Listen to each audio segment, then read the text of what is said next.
بسم الله ما شاء الله، الله أكبر ما شاء الله. بصوا الساعة دلوقتي يا حبايبي 6:44 صباحا.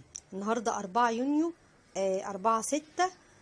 قمت من النوم على صوت رعد جامد قوي، صوت تخبيط جامد قوي في السماء ورعد جامد. انا اتخضيت فقمت ابص من البلكونة، لقيت السماء بتمطر والدنيا مطرة ومطرة جامد قوي. فما شاء الله الله اكبر، يعني لعله خير ان شاء الله. بصوا المطرة مغرقة الدنيا ازاي.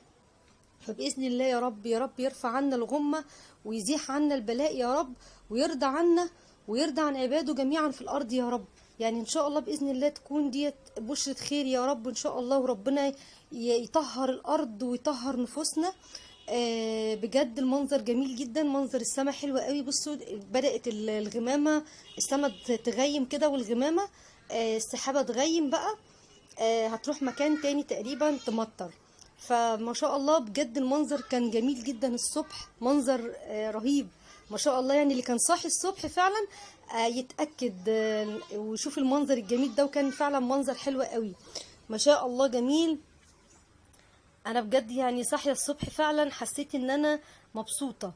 شفت المنظر ده بجد وقعدت ادعي ربنا يعني يرفع عن البلاء عن كل بلاد المسلمين يا رب، وعن كل بلاد العالم كله. ما شاء الله السما شكلها حلو قوي. انا يعني بجد ما توقعتش ان المطره ممكن تكون مطر في التوقيت ده من السنه، يعني احنا في شهر 6 خلاص. بجد كان منظر حلو قوي، وكان الجو جميل جدا جدا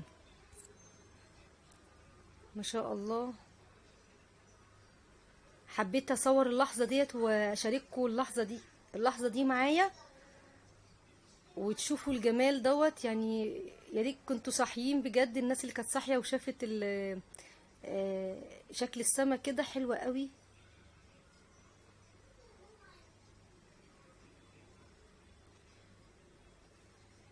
قعدت ادعي ربنا كتير يرفع عنا كلنا يا رب، ويشفي مرضانا ومرضى المسلمين، ويشفي كل مرضى العالم يا رب، ويرحمنا برحمته ان شاء الله باذن الله.